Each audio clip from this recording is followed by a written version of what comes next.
तेरे गिरने में तेरी हार नहीं, तू इंसान है अवतार नहीं। दोस्तों, असफलता से घबराना नहीं चाहिए, क्योंकि असफलता पहला कदम है सफलता की ओर।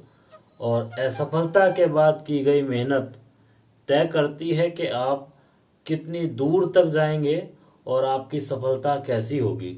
नमस्कार दोस्तों, मैं मनीष कुमार शर्मा हाजिर हूँ आपके साथ फिर से कुछ नई बातों को लेकर, कुछ महत्वपूर्ण बातों को लेकर जो ज़रूरी हैं आपके एग्ज़ाम की दृष्टि से। यूपी में आने वाले जो एग्ज़ाम हैं, मैंने पहले भी बताया था, चाहे वो यूपी में आप ले लीजिए यूपी एसआई या यूपी दरोगा परीक्षा, यूपी लेखपाल या यूपी कानूनगो परीक्षा, या और भी एग्ज़ाम जो आपको आने वाले दिनों में देखने को मिलेंगे, उन सभी के लिए जो महत्वपूर्ण बातें हैं, जनरल स्टडी से लेकर या कुछ और बातें जो अदर सब्जेक्ट से लेकर हैं, वो भी हम लोग करते चलेंगे। फिलहाल मैंने लास्ट की वीडियो में आपको समझाया था कि यूपी एसआई या यूपी दारोगा परीक्षा में जो भारतीय संविधान एवं राज्य व्यवस्था का टॉपिक है, उसमें जो महत्वपूर्ण बातें हैं उसको किस तरीके से आपको समझना है। तो मैंने उसमें थोड़ा सा बताया था कि संविधान और राज्य व्यवस्था में सबसे पहले तो अंतर क्या होता है, वो मैं आपको समझा चुका था। उसके बाद हम लोग थोड़ा सा और उसी बातों को आगे बढ़ाते हैं, और मैंने बताया था कि हम लोग संविधान के वर्गीकरण के बारे में बात करेंगे। देखिए, अलग अलग देश में, दुनिया भर के जितने भी देश हैं जिनको आप लोकतांत्रिक देश कहते हैं, उन्होंने संविधान अपनाया हुआ है। ठीक है, कभी कभी गैर लोकतांत्रिक देश भी संविधान को अपनाते हैं। ठीक है, आजकल तो सभी जगह संविधान को अपनाने की व्यवस्था है। कुछ देशों में या ज़्यादातर देशों में आपको लिखित रूप का संविधान देखने को मिलता है, पर कुछ ऐसे भी देश हैं जो परंपराओं पर आधारित संविधान को अपनाते हैं। उनके संविधान को अलिखित संविधान कहते हैं। मैंने आपको बताया था ब्रिटेन और इजराइल इसके बेस्ट एग्जाम्पल हैं। ठीक है, उसके अलावा हम लोग आज बात करेंगे कि संविधान को दुनिया भर में कितने तरीके से अपनाया जाता है, उसमें कौन कौन सी व्यवस्थाओं को अपनाया जाता है। जैसे हमने 3 तरह की व्यवस्थाओं की बात की थी कि भौगोलिक आधार पर संविधान किस तरीके से अपनाया जाता है, उसमें 2 व्यवस्थाएं थी।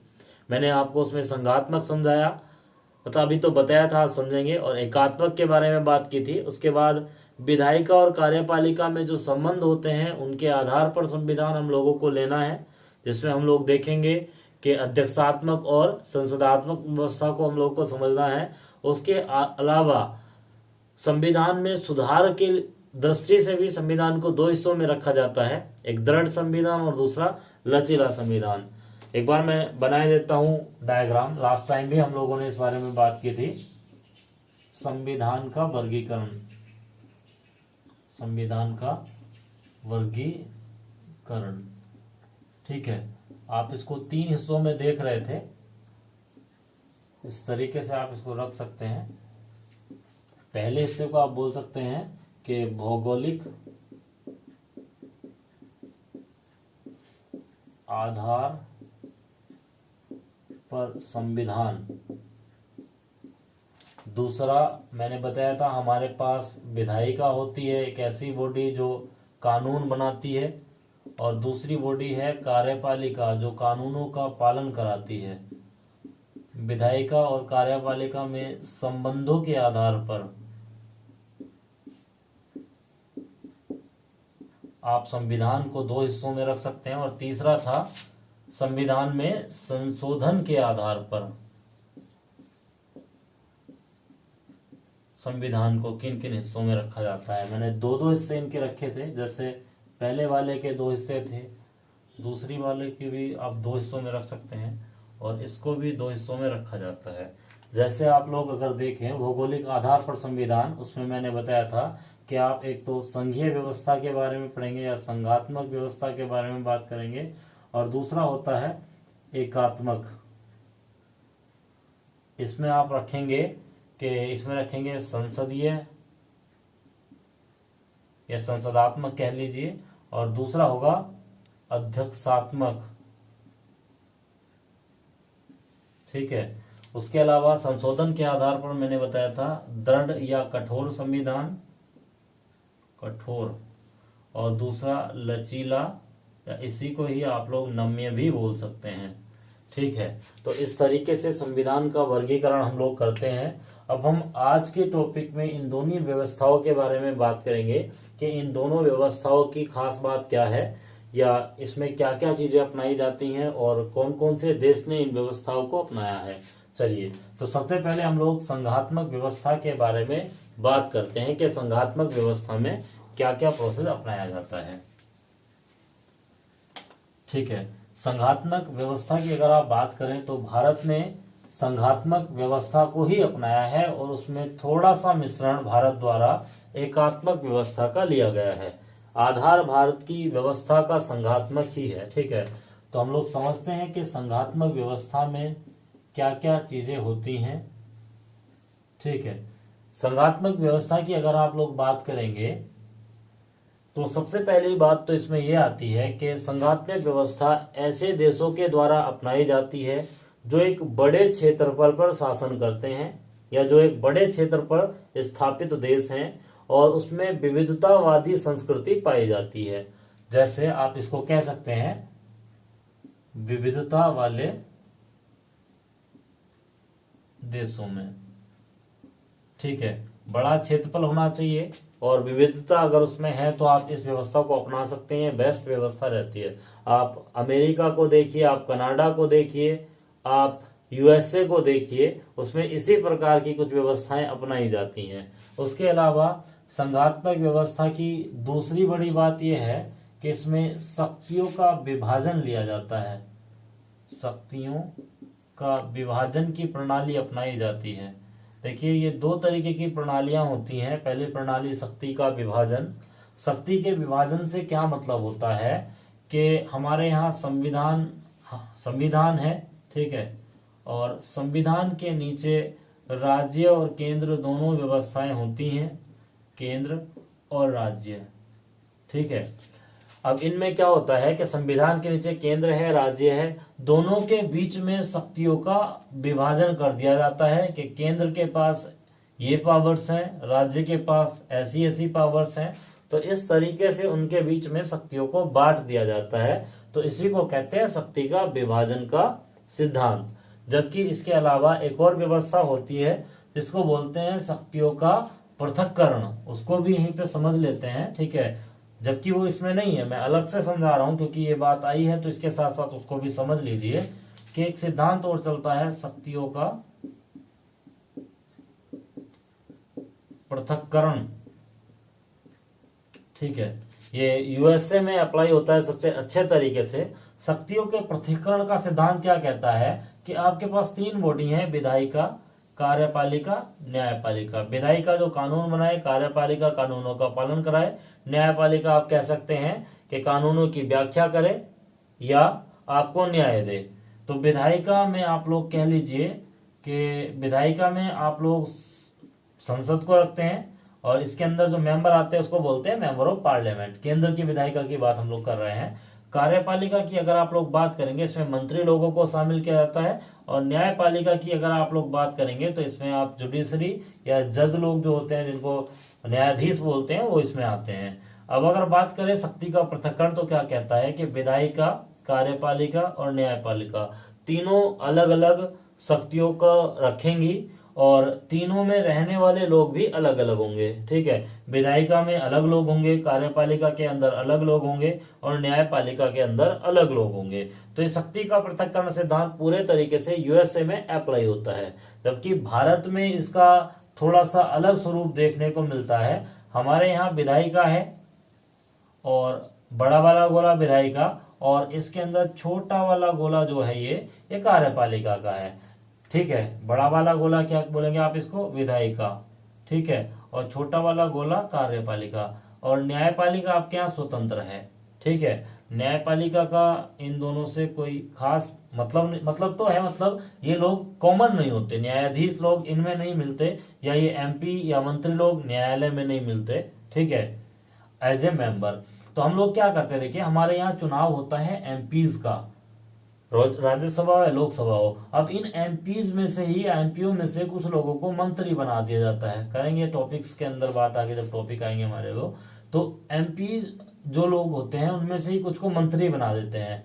हालांकि कभी कभी ऐसा होता है कि आप सीधे तौर पर भी मंत्री बना सकते हैं किसी आम व्यक्ति को, परंतु 6 महीने के भीतर भीतर उसको फिर संसद की सदस्य यानी कि मेंबर ऑफ पार्लियामेंट बनना होता है, वो बात की कंडीशन है। तो अभी हम कह रहे हैं कि विधायिका में से कुछ लोगों को कार्यपालिका बना दिया जाता है, या आप ऐसे कह लीजिए कि कार्यपालिका के सारे लोग विधायिका के मेंबर भी होते हैं। तो हमारे यहाँ दोनों के बीच में, विधायिका और कार्यपालिका के बीच में एक जुड़ाव देखने को मिलता है, जबकि अमेरिका में ऐसा नहीं होता। और शक्ति पृथक्करण का सिद्धांत यही कहता है कि विधायिका, कार्यपालिका और न्यायपालिका तीनों क्या हो, अलग अलग ही हों। और शक्ति पृथक्करण का सिद्धांत जो देने वाले व्यक्ति हैं उनका नाम है मॉन्टेस्क्यू।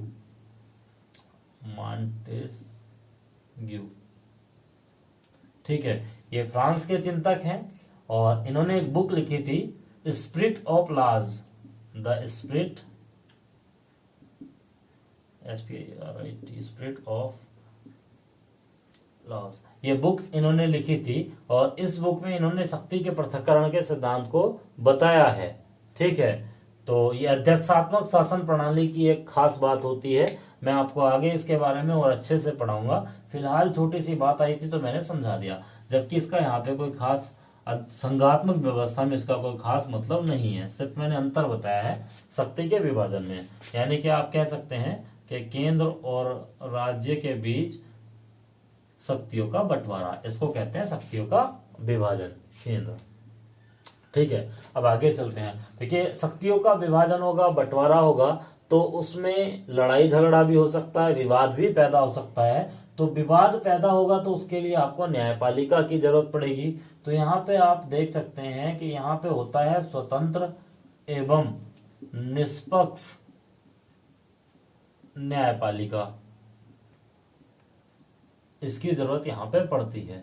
साथ ही साथ जब आप शक्तियों का बंटवारा करेंगे तो आपके पास लिखित रूप में वो जानकारियां होनी चाहिए, तो जिसके लिए आपको एक संविधान रखना पड़ता है, जिसको आप बोलेंगे कि एक लिखित संविधान आपके पास होना जरूरी है। अगर लिखित संविधान होगा तो आपको पता रहेगा कि केंद्र के पास कौन सी शक्तियां हैं, राज्य के पास कौन सी शक्तियां हैं। ठीक है, कोई खास विवाद आया तो उसके लिए आप स्वतंत्र एवं निष्पक्ष न्यायपालिका की सहायता ले सकते हैं। इसके अलावा यहाँ पे अगर आप लोग देखें तो यहाँ पे जो व्यवस्था होती है वो दोहरी व्यवस्थाएं अपनाई जाती है। ठीक है, दोहरी व्यवस्था से क्या मतलब है कि आप बहुत सारी व्यवस्थाओं को देखते होंगे संविधान के अंदर। जैसे यहाँ पे आप लिख लीजिए, दोहरी कार्यपालिका आपको देखने को मिलेगी, दोहरी विधायिका आपको देखने को मिलेगी, दोहरी विधायिका, दोहरी न्यायपालिका, जिसमें आप सुप्रीम कोर्ट और हाई कोर्ट देखते हैं, जैसा अमेरिका में है। राज्य स्तर पे आपको सुप्रीम कोर्ट भी मिलेगा और हाई कोर्ट भी मिलेगा। दोहरी विधायिका, दोहरी कार्यपालिका, दोहरी न्यायपालिका, आप कह सकते हैं दोहरी नागरिकता भी यहाँ पे ही मिलेगी, दोहरी नागरिकता ये भी यहाँ पे मिलेगी। ठीक है, तो सब सिस्टम दोहरे में होते हैं। ठीक है, यहाँ पे ड्यूअल सिस्टम मिलेगी, मतलब दोहरा आप समझ सकते हैं। दोहरी कैग वो भी दोहरे स्तर पे होगा। ठीक है, तो सारी व्यवस्थाएं जो होंगी वो डबल में होंगी या दोहरे स्तर पे होंगी। ठीक है, तो ऐसा कुछ कहाँ पे मिलेगा आप लोगों को, यह आपको देखने को मिलेगा संघात्मक व्यवस्था पे। अब संघात्मक व्यवस्था में अगर आप लोग देखें तो मैंने बताया इसको अपनाने वाले देश क्या हैं, वो बड़े बड़े देशों में इसको अपनाया जाता है, बड़े बड़े देशों में अपनाया जाता है। जैसे आप बोल दीजिए यूएसए में ये अपनाया जाएगा, ठीक है, कनाडा में ये अपनाया जाएगा, जर्मनी में ये अपनाया जाएगा।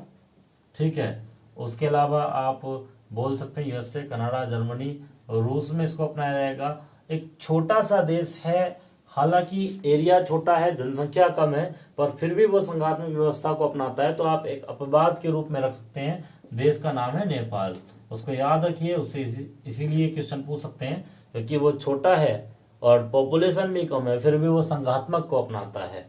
क्लियर है, तो नेपाल को आप यहाँ पे याद रखिए। अब इससे आगे की बात करते हैं, हम लोग पहुंचते हैं एकात्मक शासन व्यवस्था की तरफ। इसको आपको समझ आया होगा, इसमें आप मेरे याद रखिए कि दोहरी व्यवस्थाएं अपनाई जाती है। पूछ लेता है कि दोहरी नागरिकता किस व्यवस्था की देन है, तो संघात्मक व्यवस्था की, और अमेरिका में दोहरी नागरिकता चलती भी है।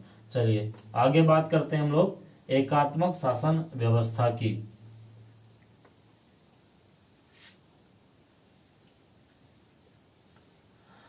ठीक है, संघात्मक हम लोग पढ़ चुके हैं, अब हम बात करते हैं एकात्मक शासन व्यवस्था की।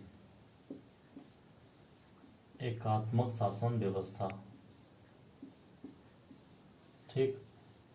एकात्मक शासन व्यवस्था की अगर हम लोग बात करें तो ये ऐसे देशों में अपनाई जाती है जो छोटे देश होते हैं, जिनमें ज़्यादा विविधताएं नहीं होती, तो ऐसे देशों में इसको अपनाते हैं। और इसके अंदर जो खास खास बातें होती हैं वो क्या होती हैं, देखते चलते हैं। चलिए, एकात्मक शासन व्यवस्था की खास बात यह है कि यहाँ पे जैसे हमने वहां बोला था शक्तियों का विभाजन, यहाँ शक्तियों का विभाजन नहीं बल्कि क्या होता है, शक्तियों का संकेंद्रण की प्रणाली अपनाई जाती है। शक्तियों का संकेंद्रण, ठीक है, या आप इसको बोल सकते हैं संपूर्ण शक्ति एक ही बॉडी में, और वो बॉडी होती है केंद्र। संपूर्ण शक्तियां केंद्र के हाथ में, ठीक है। यहाँ पे राज्य हो भी सकता है और राज्य नहीं भी हो सकता, वो केंद्र पे डिपेंड करेगा। और अगर राज्य है तो वो केवल और केवल सहायक की भूमिका निभाएगा केंद्र की, ठीक है। यहाँ पे ऐसा नहीं है कि राज्यों को स्पेशल अधिकार दिए जाएंगे जैसे संघात्मक व्यवस्था में था, ठीक है। यहाँ राज्य जो होगा वो केंद्र की सहायक की भूमिका के रूप में होगा, ठीक है। अब जब हमने बोला कि वहां शक्तियों का विभाजन था तो विवाद था तो न्यायपालिका थी, और यहाँ पे शक्तियों का विभाजन ही नहीं, सारी शक्तियां केंद्र के हाथ में है, तो विवाद किस चीज का। और जब विवाद नहीं है तो आप कह सकते हैं कि स्वतंत्र या निष्पक्ष न्यायपालिका की जरूरत यहाँ पे नहीं होती। आप कह सकते हैं यहाँ स्वतंत्र एंड निष्पक्ष न्यायपालिका की आवश्यकता नहीं, ठीक है। अगर आप ब्रिटेन में देखेंगे, ब्रिटेन इसी व्यवस्था को अपनाए हुए है। ब्रिटेन में 2005 से पहले कोई भी सुप्रीम कोर्ट जैसी व्यवस्था नहीं थी, अलग व्यवस्था थी, उसकी बात अभी हम लोग करेंगे। वो किस तरीके से काम चलता था उसको बोलते थे प्रिवी काउंसिल, तो उसके बारे में भी बात करेंगे, ठीक है। अब तीसरी बात, जब स्वतंत्र और निष्पक्ष न्यायपालिका नहीं है, मैंने बोला सारी शक्तियां केंद्र के हाथ में है, तो फिर लिखित संविधान की भी आवश्यकता नहीं होती। यहाँ पे आप कह सकते हैं कि लिखित संविधान आवश्यक नहीं, लिखित संविधान जो है उसकी यहाँ पर कोई आवश्यकता नहीं होती। क्लियर है? शक्तियों का संकेंद्रण हो गया, स्वतंत्र एवं निष्पक्ष न्यायपालिका, लिखित संविधान आवश्यक नहीं। और चूंकि एकात्मक व्यवस्था है तो यहाँ पे व्यवस्थाएं कैसी होंगी, जैसे वहां दोहरी व्यवस्था थी तो यहाँ पे कैसी व्यवस्था पाई जाएंगी, इकहरी व्यवस्था, ठीक है। इकहरी व्यवस्था में आप समझते हैं कि उसमें आप कह सकते हैं कि इकहरी विधायिका, ठीक है, इकहरी विधायिका, इकहरी कार्यपालिका और इकहरी न्यायपालिका, ठीक है।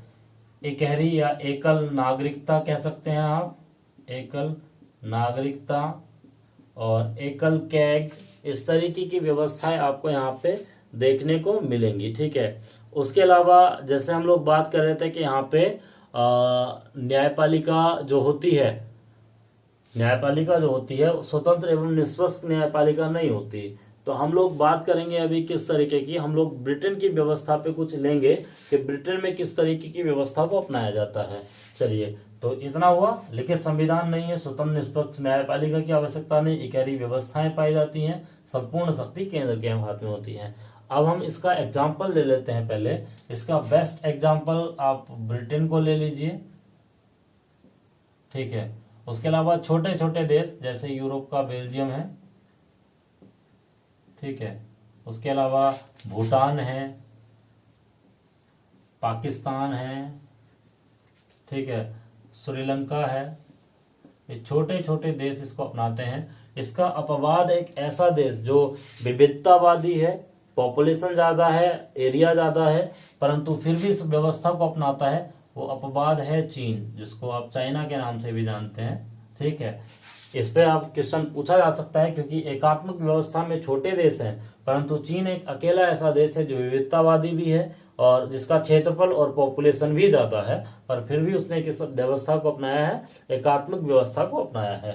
तो ये तो रही बात एकात्मक और संघात्मक की। अब मैं थोड़ा सा स्वतंत्र और निष्पक्ष न्यायपालिका ना होना ब्रिटेन में, उसके बारे में बता देता हूँ कैसे वहां पे इसको किया गया है। ठीक है, यानी कि अगर ब्रिटेन की अगर आप बात करें तो ब्रिटेन में जो संसद को बोलते हैं, वहां पे पार्लियामेंट, अलग अलग देशों में विधायिका के अलग अलग नाम होते हैं। जैसे भारत में तो उसको संसद बोलते हैं, ठीक है, ब्रिटेन में पार्लियामेंट बोलते हैं, अमेरिका में कांग्रेस बोलते हैं, ठीक है, और नेपाल में राष्ट्रीय पंचायत बोलते हैं, पाकिस्तान में नेशनल असेंबली बोलते हैं, बांग्लादेश में जातीय संसद बोलते हैं, तो इजराइल में नेसेट बोलते हैं। तो अलग अलग देशों में उनके अलग अलग नाम हैं, आपको याद करने होते हैं, पूछे जाते हैं। चलिए हम लोग इंग्लैंड में पार्लियामेंट के बारे में देखते हैं। पार्लियामेंट होता है इंग्लैंड में। पार्लियामेंट का जो अगर आप देखें तो पार्लियामेंट में कौन कौन लोग शामिल किए जाते हैं। पार्लियामेंट में किंग रखा जाता है, जैसे हमारे यहाँ पे राष्ट्रपति को लिया जाता है संसद के एक अंग के रूप में। विधायक का कार्यपाल लोकसभा, राज्यसभा और राष्ट्रपति को हम लोग संसद का अंग मानते हैं, क्योंकि कानून बनाने में तीनों की जरूरत पड़ती है। ऐसे यहाँ पे होता है किंग, किंग के बाद होता है हाउस ऑफ लॉर्ड और एक होता है हाउस ऑफ कॉमन। ठीक है, जैसे हमारे यहाँ पे लोकसभा होता है, राज्यसभा होता है और राष्ट्रपति होता है, वैसे यहाँ पे house of common, house of Lord और किंग होता है। ठीक है, हाउस ऑफ लॉर्ड और किंग होता है। ठीक, अब अगर हम हाउस ऑफ लॉर्ड को देखें तो हाउस ऑफ लॉर्ड के अंदर एक तो अध्यक्ष होता है इसका, और प्लस इसके साथ साथ 9 विधि कानून के जानकार सदस्य होते हैं। ठीक है,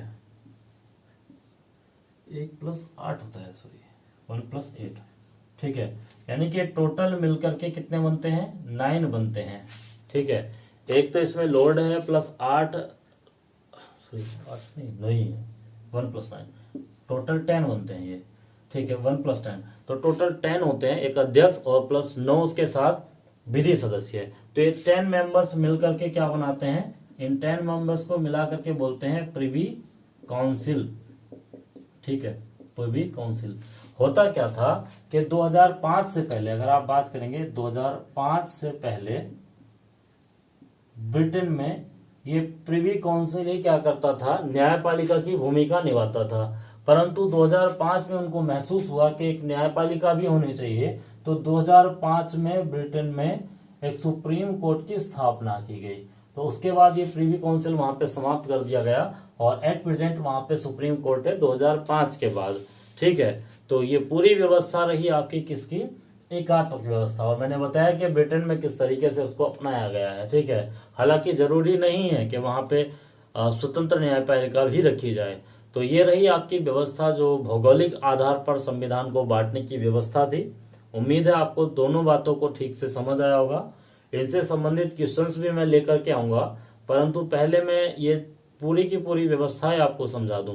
ये 2 व्यवस्था आज रही, नेक्स्ट वीडियो में मैं नेक्स्ट 2 व्यवस्थाओं की बात करूंगा, जिसमें आप संसदीय और अध्यक्षात्मक व्यवस्थाओं के बारे में बात करेंगे। और फाइनली हम लोग फिर दृढ़ और लचीले संविधान की बात करते हुए आगे निकलेंगे और उनसे संबंधित क्वेश्चंस को मैं भी सोल्व करा दूंगा। ठीक है, तो उनके लिए अलग अलग वीडियो ही रखेंगे। कोशिश करूंगा कि ये वाले क्वेश्चंस में सारे एक साथ आपको सोल्व करा दूं। और ये कॉन्सेप्चुअल क्वेश्चन होते हैं जिसपे बच्चों को बहुत ज्यादा डाउट भी रहते हैं, और मैंने अभी पीछे अपनी फेसबुक पे ये डाले थे क्वेश्चंस कुछ इससे संबंधित, तो बच्चे उसमें थोड़ा कंफ्यूज रहे, तो मेरे से बार बार उन्होंने जानकारी मिली। तो उम्मीद है कि आज की वीडियो के बाद उनको उनको संघात्मक व्यवस्था और एकात्मक व्यवस्था में जरा भी दिक्कत नहीं आएगी, और सारे क्वेश्चंस जो कॉन्सेप्चुअल हैं इस आधार पर या फैक्चुअल हैं वो दोनों उनके हो जाएंगे। तो आप पढ़ते रहिए। और मैंने पहले भी बताया था कि मेरा टेलीग्राम चैनल जो है उसको आप ज्वाइन कर लीजिए। उसका नाम मैंने लिखा था, फिर से लिख रहा हूँ, GS विद मनीष सर के नाम से है। वहाँ पे मैं नोट्स वगैरह या जो चीज़ें होती हैं महत्वपूर्ण चीज़ें वो वहाँ पे भी उपलब्ध कराता रहता हूँ। GS with Manish sir. उसके अलावा आपको अगर कोई बात अपनी मुझ तक पहुंचानी है, ठीक है, किसी भी तरीके की, आप UPSI की तैयारी करना चाह रहे हैं, उसमें आपको पॉलिटी विषय में कोई दिक्कत महसूस हो रही है, तो आप मुझे फेसबुक पर भी मैसेज कर सकते हैं। मनीष शर्मा के नाम से मैं वहाँ पे उपस्थित हूँ, मिल जाऊँगा, ठीक है। और आप वहाँ पे भी मुझे मैसेज लिख सकते हैं और बता सकते हैं कि आप लोग किस एग्ज़ाम की तैयारी के लिए इच्छुक हैं और उसमें मेरी क्या सहायता आपके लिए बन सकती है। तो आप मुझे मैसेज कर सकते हैं और टेलीग्राम चैनल से तो ज़रूर ही जुड़ जाइए, क्योंकि वहाँ पे मैं नोट्स प्रोवाइड कराता रहता हूँ, अलग अलग चीज़ों के क्वेश्चंस भी डालता हूँ और कुछ महत्वपूर्ण बातों को भी वहाँ पे डालता रहता हूँ। तो आने वाली जो वीडियोस होंगी उनके बारे में भी वहाँ पे अपडेट आपको मिलता रहेगा। तो मिलते हैं आपसे नेक्स्ट वीडियो में। आप पढ़ते रहिए और उम्मीद करते हैं कि जल्दी ही आप लोगों के जो डाउट्स होंगे वो सब समाप्त हो जाएंगे और आप एक अच्छी तैयारी की ओर अग्रसर होंगे। धन्यवाद। जय हिंद।